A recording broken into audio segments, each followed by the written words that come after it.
Hi, and welcome to The Returned. Here's to everything we'll discover together.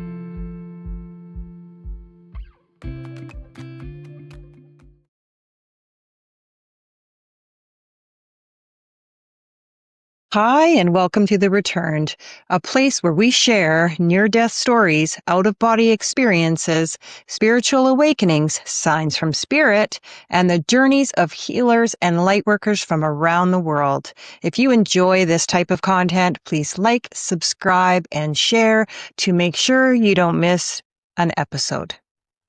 Every week, I get to hear incredible stories. Today, I'm inviting you into mine. This is my true story about awakening, surviving, and finding myself over and over again. If you've ever felt different, been through darkness, or sensed something bigger guiding your life, becoming the returned isn't just about spiritual experiences or near-death experiences. It's about what happens when you refuse to let your light go out, no matter how hard life gets. Let's begin. My earliest moments aren't about laughter or family dinners. They're about the mysteries I could feel but not see. At 3 years old, I would see spirits standing in my bedroom doorway every single night.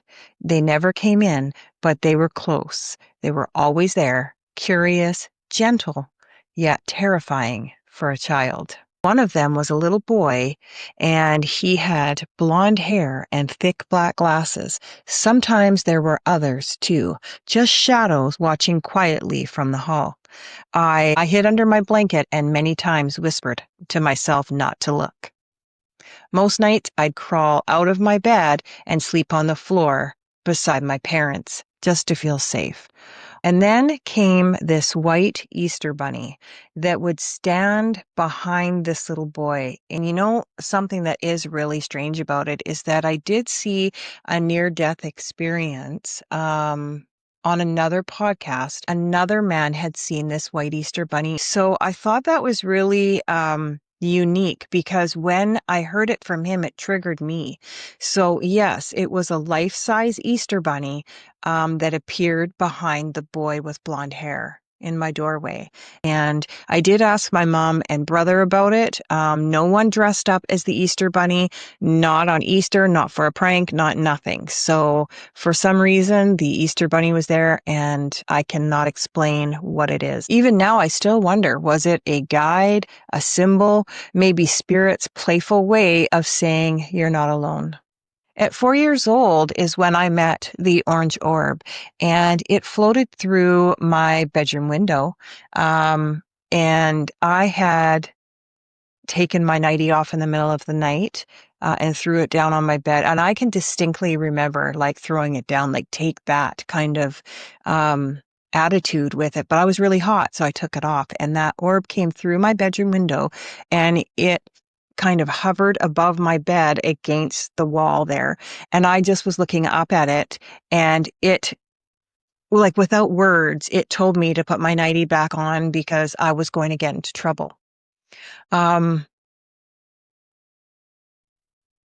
what I can say is that I actually listened. I put the nightie back on and I jumped back down into my bed. But what I found strange about it was that it felt kind of like a message and somehow it felt protective.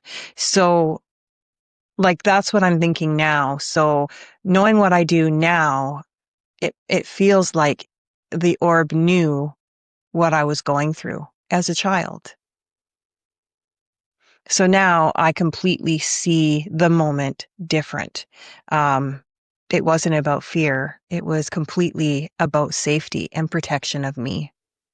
I feel that spirit was teaching me at an early age that unseen love was always near. I was always sensitive. Excuse me. I was always sensitive in the home. With no prayer, no crosses, no bedtime stories, no blessings, there was only survival at that time in my life. My grandparents were ministers, but faith lived very far away, like a story from another world. At home, in my life, abuse was the backdrop, physical, emotional, mental, and trauma has a way of leaving blank spaces where memory should live, as if the mind protects itself by dimming the light a bit. But even through the darkness, spirit kept slipping in through the cracks. Around 8, I began having a reoccurring dream each night where I would run down my hallway, jump inside the dryer, climb up the back wall, and walk along the beams above my family. And I would look down on them and I could see what they were doing. And maybe it was just imagination, or maybe it was my first lesson in leaving my body. At that same age, I started to write poetry. Even as a child, I sensed that I was both myself and something much larger. Whenever my parents would fight, I could feel a presence in the corner of my room, and I would stare at that spot for hours, unsure if it was there, basically watching me or protecting me. I never told anyone. Some feelings were too sacred and too strange. But now when I look back on those times, I see moments as breadcrumbs from my soul, small clues guiding me home. If you've ever felt different or seen things you couldn't explain, know this: you were never imagining it. You were remembering who you are. So like I said, at that age 8, I wrote a poem. And this is it. And it's 40 years old, or over 40 years old, actually. And it was done in pencil. And the poem is called Me and You, and I thought I'd read it for you. So, me and you. At first, my world was only me. Beyond, I could not see. My life so small, I saw it all. When it changed, I never knew, but I saw you. I, myself, and me. Beyond, I could not see. My small world grew, it opened wide, and one came inside. I looked and knew that I saw you, running in the woods, hiding behind the trees.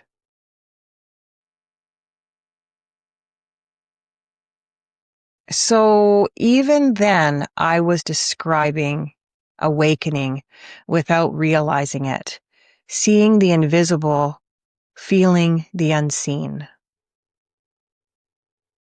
But light and shadows always danced together.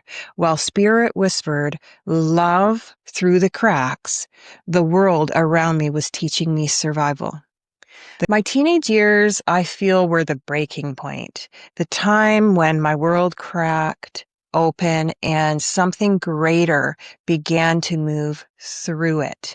I was 14 the next time I would see my dad after years of being apart. He had kind of a familiar spark in his eyes, tired but warm, like he was trying to hold on to something bigger than himself. But when he did see me, he kind of ushered me very quickly to the couch and sat me down, like he had some kind of secret that he couldn't wait to tell me. And I looked at him and he asked me if I was listening, and I said yes. And he said, I went somewhere. And I said, okay. And he said he told me about an overdose that he had and that he died, and that he woke up, though, in a very, very dark place, weightless, and he couldn't really see anything but pure, pure black, until a presence came. But he couldn't see a presence, but he did hear a voice, and he said that the voice was very powerful. And basically, the voice had given him a choice. So to either come back or to stay. And in that in-between place, he said that he was shown me. And I remember how my stomach felt at that time, but I didn't really understand kind of what he was telling me it for, but I also felt like it was a deep part of me that I already kind of knew. It just felt like a message that was passed on basically from one world to another, and maybe even a reminder that our connection wasn't just blood and memory, but something sacred and eternal. I didn't have the words for it then, but now I know he was trying to tell me that our souls were bound long before this life began. That conversation was a seed planted in my heart, one that wouldn't bloom until much later, after everything had to fall apart. A couple years later, when I was 16, life was, well, life was chaotic, fast, and pretty fragile. I was driving late one night and I was exhausted and I must have fallen asleep at the wheel. And then clear as day, I heard my name. It wasn't a dream or a thought. It was a voice. It was loud and it was alive and ever present. That's what I can say. And it was very powerful. It felt as though someone was actually right beside me. It jolted me awake just in time to swerve back into my own lane. That voice actually saved my life. I didn't understand it then, but I know now. Spirit interferes when your purpose isn't finished. My dad's path didn't stay steady for too long. Addiction crept back in, and I watched the light in him dim again. I stopped hearing from him. No more phone calls. Nothing, actually. Just nothing. Then one night, I had a dream so vivid and so real, it still makes my skin tingle. I seriously can still visualize exactly what I saw that evening. Or I should say in the early hours of the morning, because in the dream, I saw my dad being stabbed. I woke up, so maybe I should back up. So when I literally saw him like I was across the street, kind of, but not really. It was like I was in the middle of the street, up higher than him, and I could see it happen. And it scared me. And then that jolted me awake. And that's when I knew it wasn't real. And I thought, oh, I was dreaming. And I looked at the clock and the clock said 5:41 a.m. However, within about half an hour to 45 minutes, I learned the truth. So my dad had been stabbed, in fact, and his official time was at 5:41.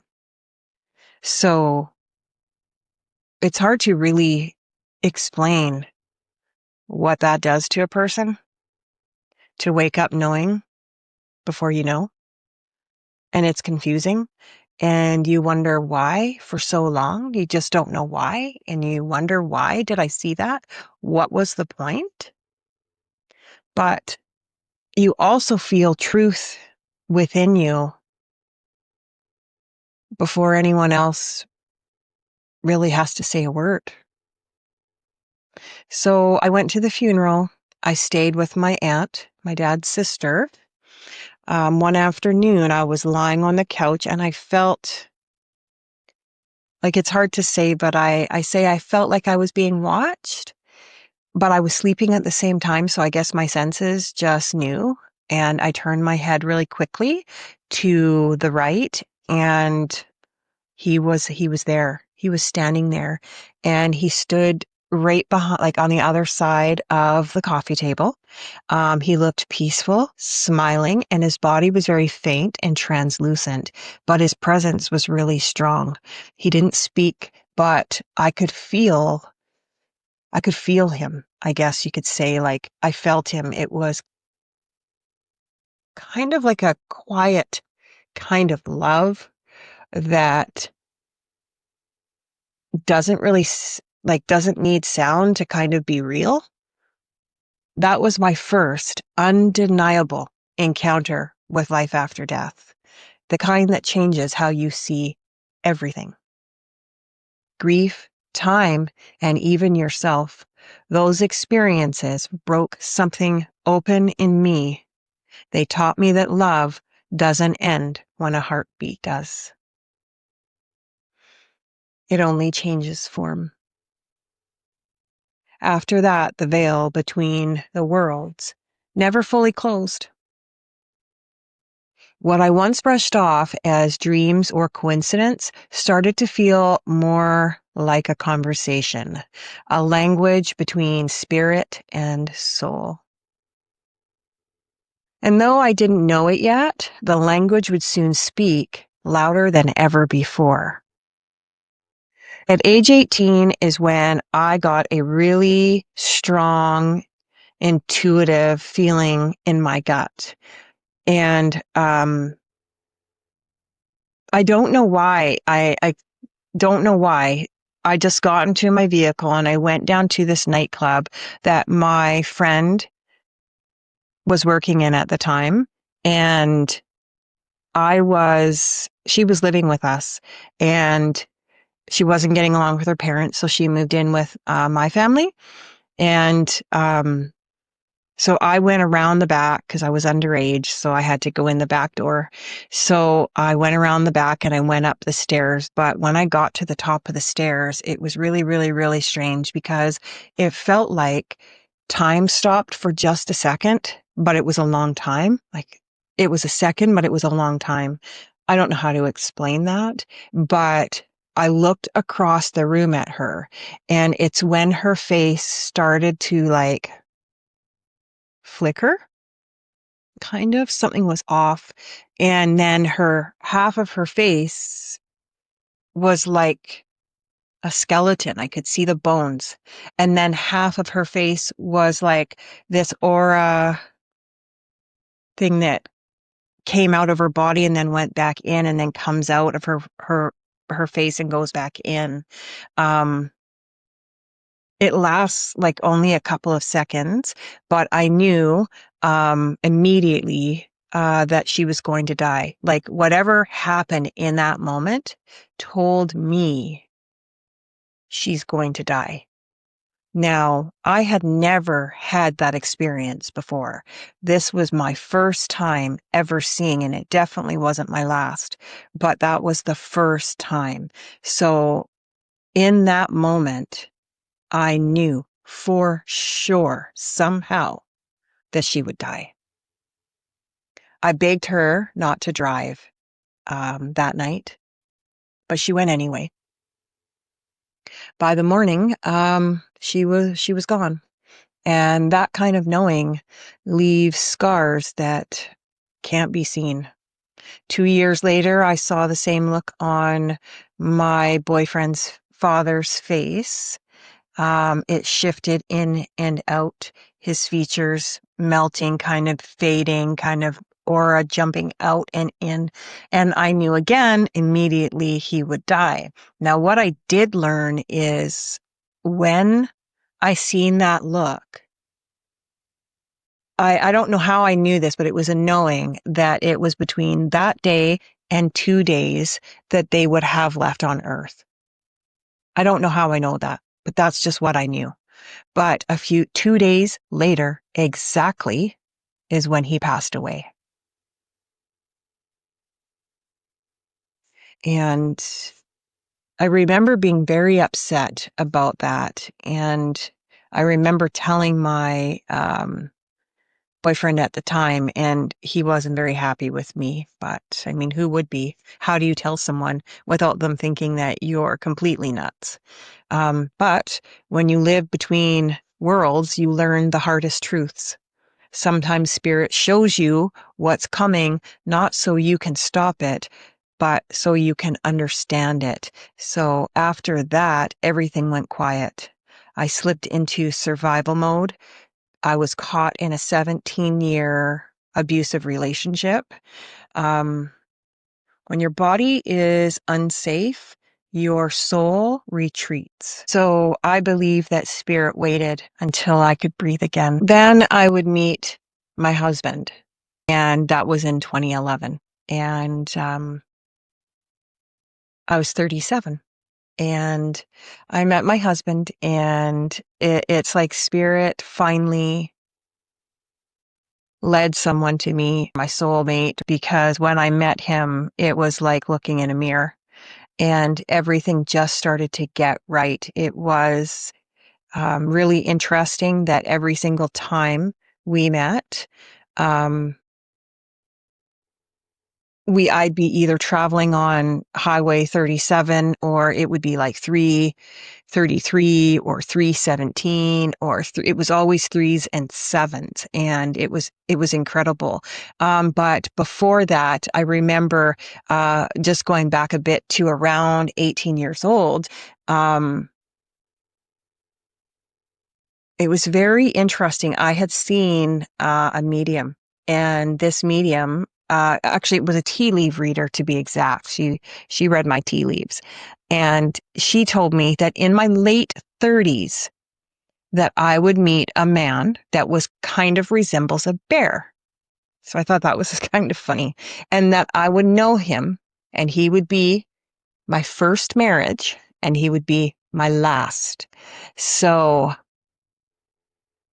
and he would also be wearing this distinctive gold necklace, and that's how I would know him. So when we fast forwarded to when I met my husband, um, it was interesting because my husband is a very big man, bearish, and he is very quiet. And, but he was also wearing this very distinctive gold necklace with a lion's head pendant on it. So I thought it was really interesting because I knew immediately when I seen that. And also when I looked in his eyes, I felt kind of like I was looking in a mirror. And I kept thinking that I felt so strange. So I'm not sure if that's exactly what it meant. Like what I felt was a mirror reflection, but it was something to do with that. So I thought that was really, really interesting, because I was 18 when I got that. And then we were married, when I was 37, but all the numbers lined up for us. And then when I finally moved in, I moved into his apartment and he was living in apartment 317. So our numbers were just lining up, and he told me the same exact thing. So he was seeing threes and sevens, threes and sevens. Well, our birthdays are even threes and sevens between the two of us. It's absolutely crazy. So I knew right away that he was definitely the one.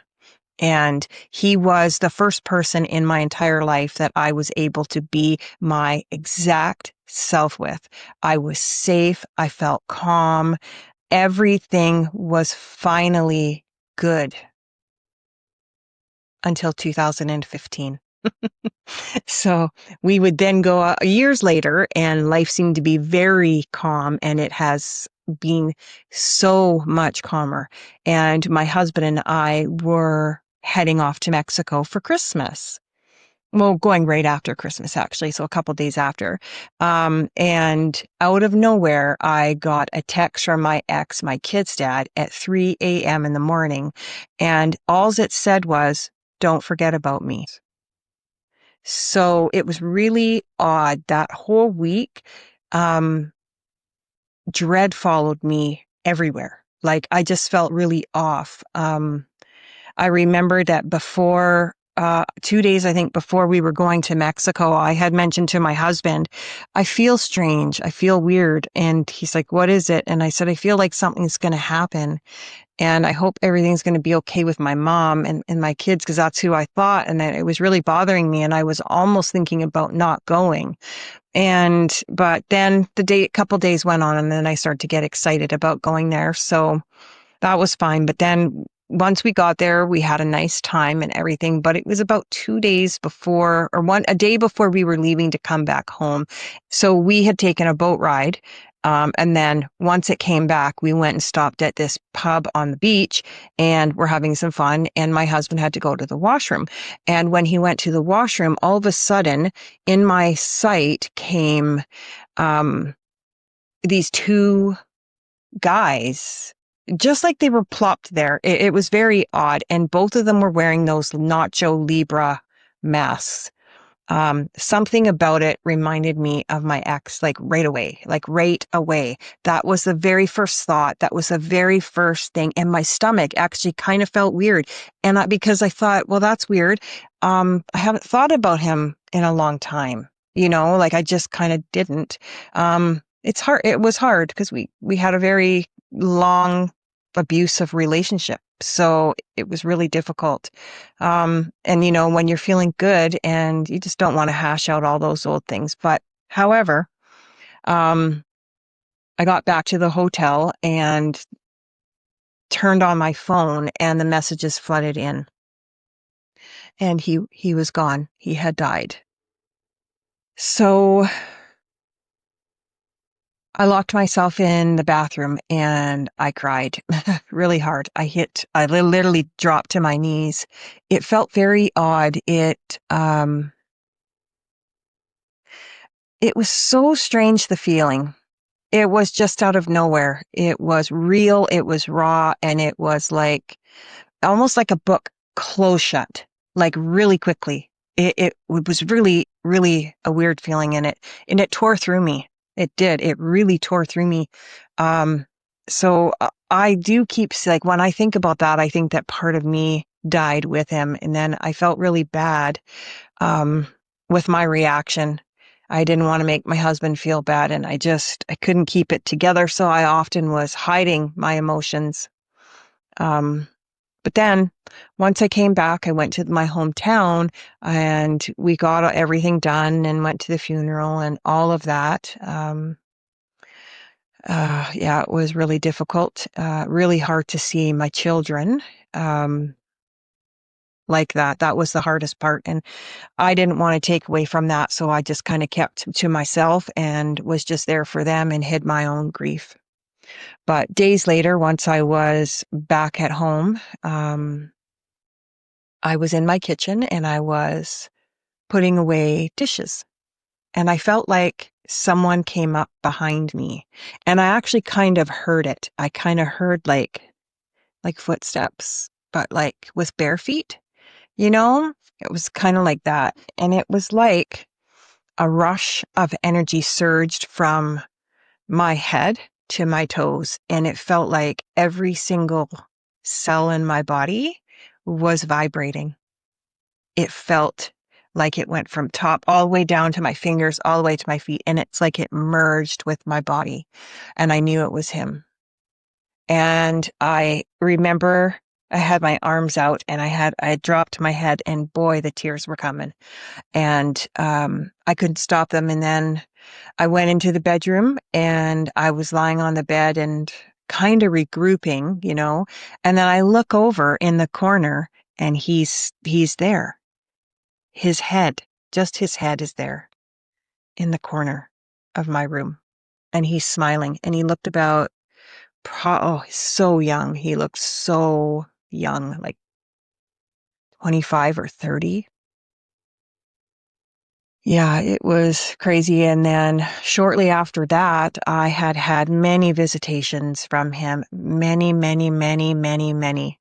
He was always around me. I could feel, I could hear. I'd be driving. I'd feel tapping like on my shoulder, and then I'd ask to stop. And just so many things happened. But there was another time when I thought I was dreaming, and I had woken up in the dream. And he had messaged me to meet him at a certain time. And for some reason, I can't remember the time. That's strange for me. But anyway, so I went to meet him and I looked at him and he was across the way and he was in the place where I had met him the very first time I had seen him when we first met. And that exact spot. And he was wearing a shirt that I bought him, the very first shirt. And when he looked up at me, he was so happy. And he stood up right away and he goes, "I've been waiting forever for you." And I kind of moved towards him and then his cheek touched my cheek. And that's when I felt the major vibration again, just like the one in my kitchen, go through my whole entire body. And he said to me without words, I did some pretty shitty things to you, and I'm sorry. And I told him it was okay. And I remembered that I was just in tears, and tears were just streaming down my face. But he looked at me and he had to go. And he was gliding backwards, and I seen that there were two beings in front of him, and they were foggy.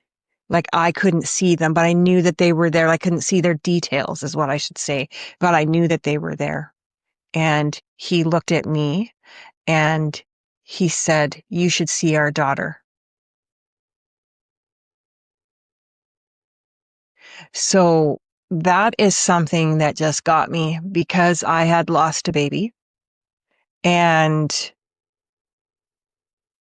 I felt that it was something so significant. But what is so significant about it is that every time I see a medium or anything, they bring it up.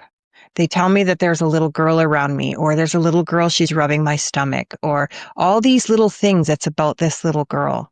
And so it made me bawl. Like I was like, what? And I remember him saying to me too, "Can't you see her?" And I haven't been able to see her, or at least I didn't think I could. But every time that he would visit me in a dream, he would be with a woman, with a girl, and she would have like my color hair that I have right now, but it was curly. So that could be her. I'm not sure. But after that, he just appeared so often in dreams. He sent songs. He would touch me. Things would zap. I'd get downloads where I could automatically write things out. It was just the energy was unbelievable, unbelievable. So love had turned itself into energy, reminding me that the death doesn't erase the connection. It amplifies it. So just unbelievable. By 2017, I thought I had seen it all. Spirit, signs, grief, forgiveness, but Spirit wasn't done with me yet. The next lesson would come wrapped in surrender, silence, and light. Before my NDE, something inside of me was already awakening. Meditation had become my refuge, Reiki, my doorway. During those quiet hours, visions played behind my eyelids, souls, places, lights. I thought I was exploring spirituality, and in truth, I was being prepared.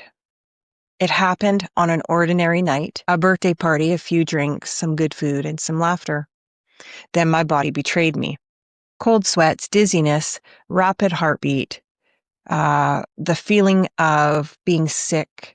By the time we reached the ER, I felt like I was leaning constantly. Sorry, to the left. They rushed me into the back and they put a gown on and they hooked me up to all sorts of things, and my heart would not stop beating. It just kept going harder and harder and harder, and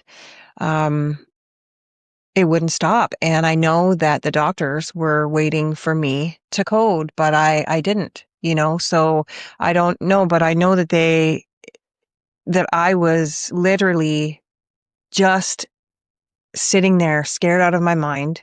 I felt alone. And my heart was out of control. And I tried to grab at one of the nurses to, console me, but she kind of flicked me off. Like, "What are you doing?" Like, she was really nasty about it. And then out of the blue came this other lady. She had like brown hair, long and curly.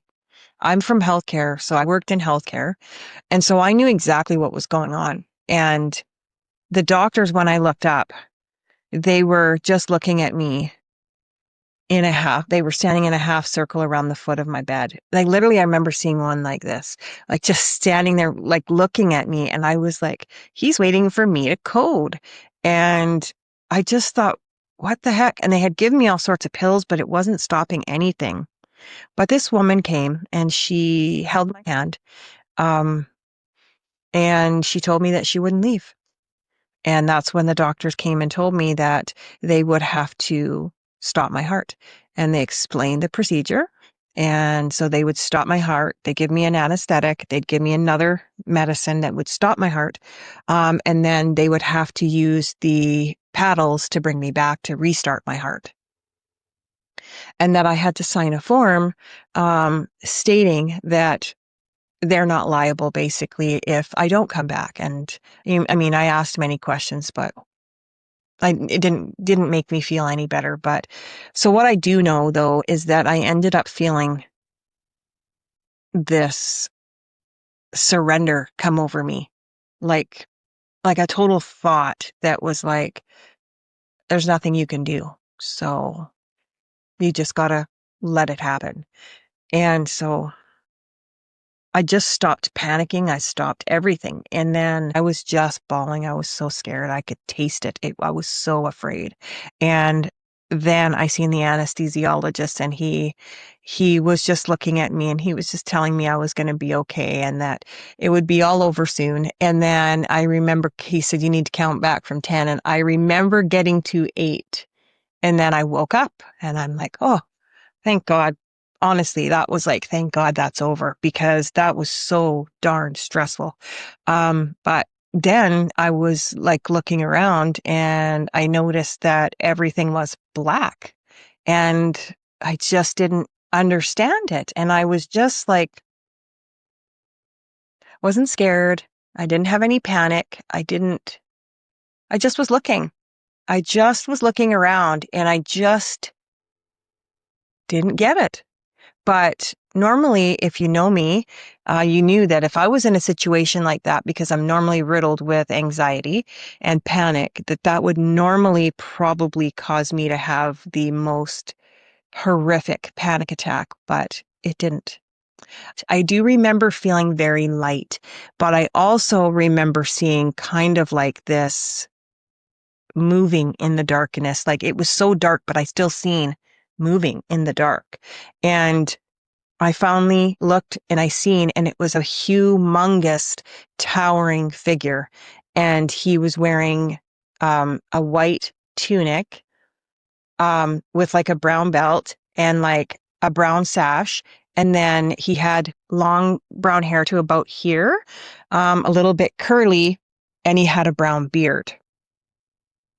And he was like very bright, like he was glowing bright. And I knew the moment that I seen him, I knew him. And I knew him for a long time because it was Jesus. And we had like this, like just the way I was acting with him was so incredible. It was like a relationship of remembering and the love that filled that room or that space, I should say, was beyond anything I'd ever felt. And I really did feel like I was looking up at my dad. I've never had that feeling of looking up at my dad and being so loved. So that is a feeling I'll never forget when I looked up with him and the way he just was looking down at me like he just loved me so much and chuckling and laughing and just a wonderful experience. And I didn't think about not one person. I didn't think about my mom, my children, or my husband. No one. I only thought about him. He was so important to me. And often I think about like, why was he so tall? Why was he so big? And I'm just wondering, I wonder sometimes if maybe that's just how he made me feel, like metaphorically, I'm not sure, but that's how he appeared to me, was very large.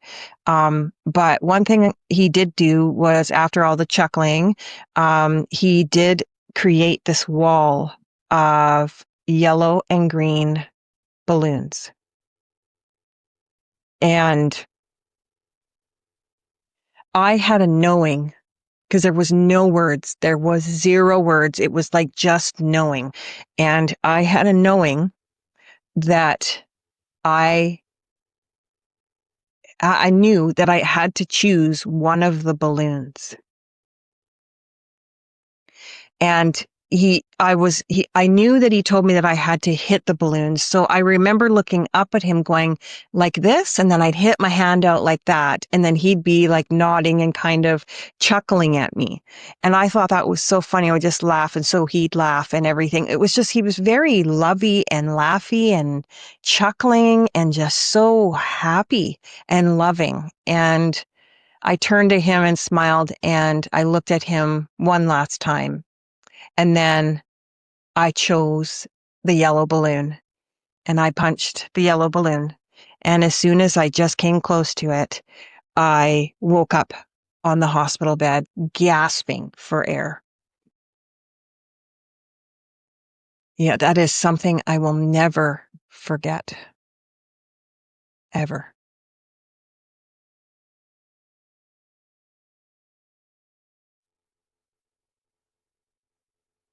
I was now back, and they had shocked me multiple times trying to bring me back. I did find out that I was 3 minutes dead for, which I thought was really interesting, because it felt like forever. I did ask where the man went. They did call for psychiatry to come and see, but no one believed really what I saw, but I knew.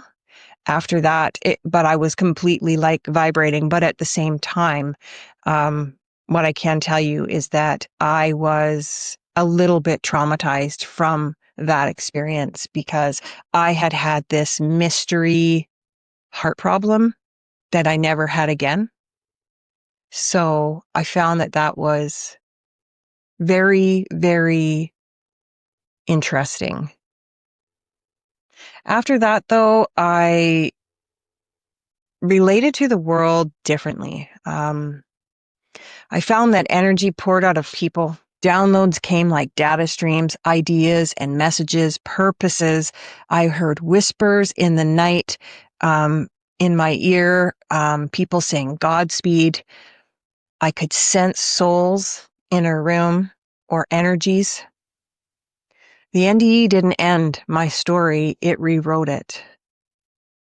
It was Spirit's way of saying, you're not done, you still have work to do. That's exactly how I felt. Coming back wasn't easy. You don't return from the light unchanged. You return with homework. And mine was about love, loss, and the messages that find us in the quiet. So from that year, and then we moved on to 2025, and in between all of that is where I really started to have my major spiritual awakening. So I was now seeing the world completely different. Everything actually seemed like a movie. It was so strange. I still see it like that. So it's like I had these rose-colored glasses on for so long, and then someone removed the glasses, and now the world was just like all fake. That's what it seemed like. I can't really explain it, but that's when I had awakening to everything. Every single thing happened. So we jump ahead to 2025, and it was a week before Valentine's Day. And life was really peaceful, and I was awake and really getting into my spirituality, and everything felt really good. But this one night, peace turned into dread. I woke up around midnight with my heart pounding, with unexplainable fear and anxiety. It was like pure dread.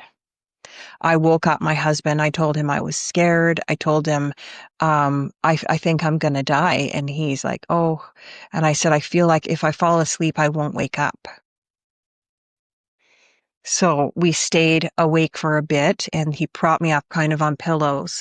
But the feeling, it actually grew heavier, and it was really strange because it was like being propped up on pillows, like as if that was going to help me from falling asleep. But the feelings grew stronger, and it really started to make me worry.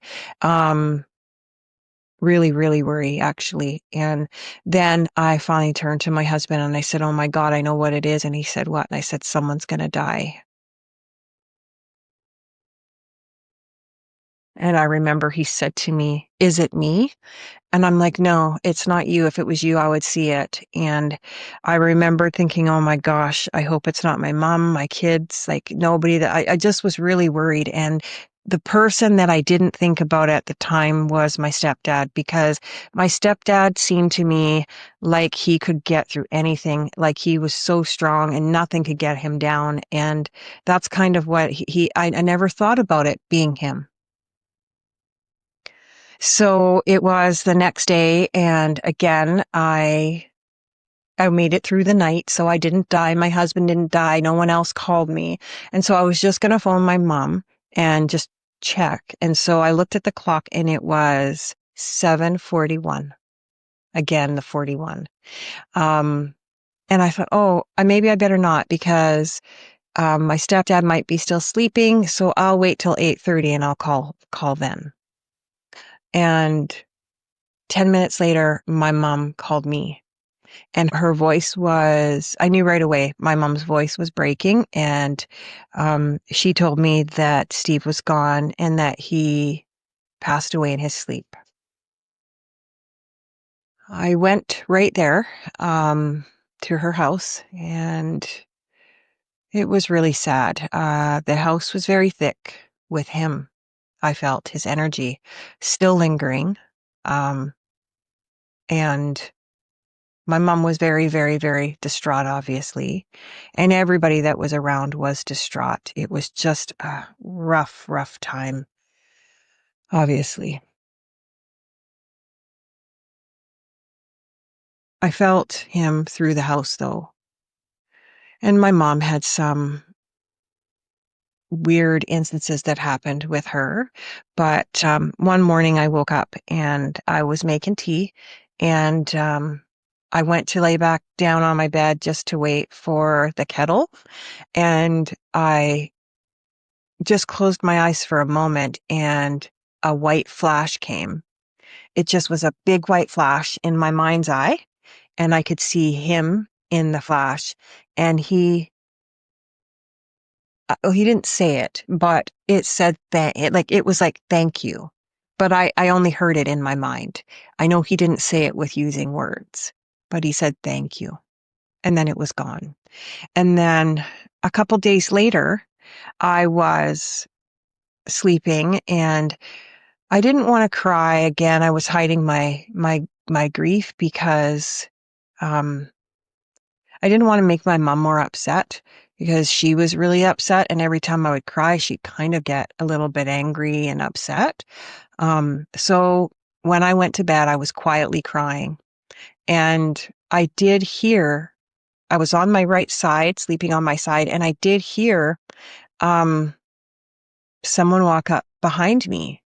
And then I felt like someone placed their hand on my shoulder and kind of gently rubbed it. And I knew that it was him. And I looked up and I said, "I love you," in my mind. And that was it. But the signs didn't stop there. My mom couldn't, I think eventually my mom just stopped, and I started to get songs, dreams, messages that were meant for my mom. So I would hear these songs that I've never heard, and I would even know the lyrics, and then I would go online and I would look up the lyrics and find the song. It was unbelievable. The songs would come in lyric form. I could also hear the melody, but I could hear the exact lyrics, which I would remember. I'd get up on my phone and then I'd put the lyrics into Google and it would pop up the song. I was, oh my God, that's for my mom, because I knew for sure it wasn't for me. And then when I played them for her, she would just cry. So I felt that Spirit was teaching me that love didn't fade, it just adapts.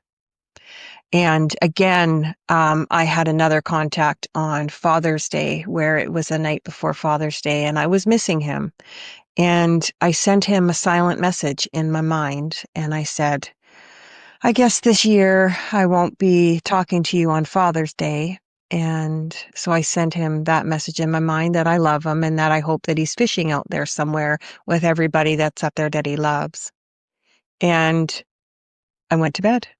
And in the morning, I woke up and I heard in my ear a very, very loud song, like I left my headphone in. It was that loud and it was playing a George Strait song so loudly, but it was only the chorus, which is the song is called Carrying Your Love With Me. And I just knew it was his message. So, of course, I looked up the lyrics and that chorus and I was blown away.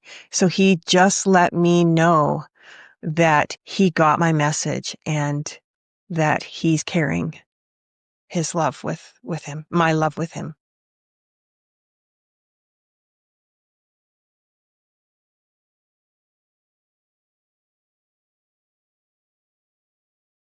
After that, everything began to realign.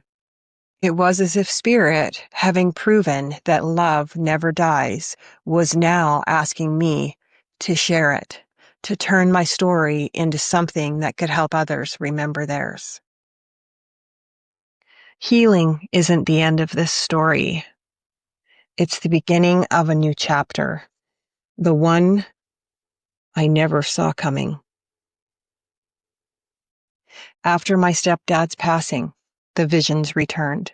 The white light filled my mind's eyes all the time. I was beginning to have dreams. Sometimes I saw my mom in them. Sometimes I saw myself. Sometimes I saw my stepdad smiling at me.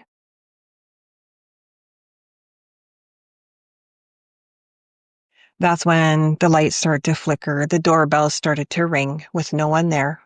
Spirit was calling me again.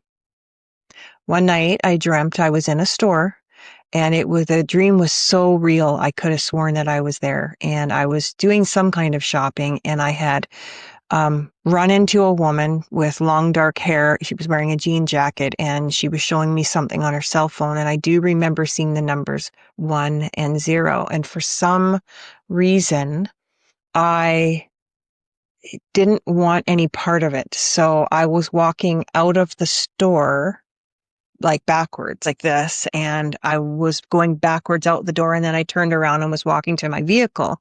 And that's when I spotted a man walking down a ramp towards me. And he was a very handsome man, older, with white hair and a white beard, and like the white whole beard, everything. And he was holding red and yellow roses and a piece of paper.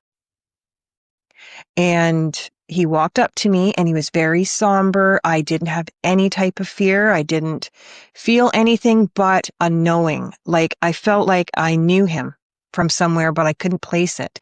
And he handed me the flowers and I held them to my nose and I took a smell because I love roses. And then he handed me a piece of paper. And when I grabbed the piece of paper, he said, "Here's your winning ticket." I woke up knowing that it wasn't about money. The ticket wasn't about money. It was about purpose. And it was about a plan that I think I had made a long time ago. Then I started to see images of me. And in these images were just me looking at me in mirrors, phone, on everything. Everything was about me looking at me. And then everything started to come to me again in downloads. So information, as in words, ideas, names, like the name of this podcast, The Returned. Within days, I launched it. And as soon as I did, the visions quieted.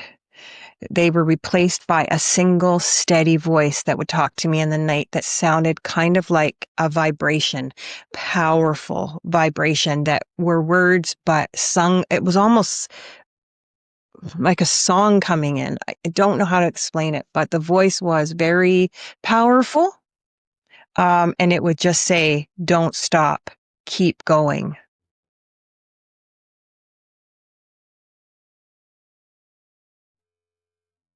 So the message was clear. I was being called to tell stories. I was being called to help. I was being called to build community, to hold space for anyone who was awakening or remembering. Because when you've touched the other side, you recognize the same light in others. And when two souls who've returned meet, there's a vibration, a knowing. It feels like home. That's how the returned was born. Not from certainty, but from trust. Not from perfection, but from presence. And here we are, still following the light, still showing up, and still returning. If you've ever wondered whether you're being guided, you are. If you've ever questioned whether your love can reach someone who's transitioned on the other side, it does. And if you've ever felt lost between two worlds, remember, the path home is already within you. We are never truly alone. Every heartbeat, every whisper of intuition, every sign that makes you pause, it's all proof that spirit is closer than you think. The veil isn't something we cross once. It's something we remember we can see through. And when we do, love meets us halfway. In the music, in the dreams, in the laughter, and in the stillness. My story isn't just about dying and coming back.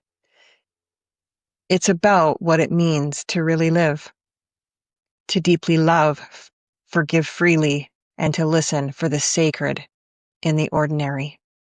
That's what the returned is all about. It's not just my story, it's yours too. Because in our own way, we've all been lost and found, broken and rebuilt, gone and returned.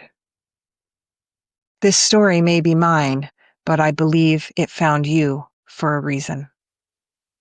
If this episode resonated with you or sparked something within you, I invite you to like, subscribe, and share it with someone who needs it. And until next time, stay open, stay curious, and keep returning to the truth within you.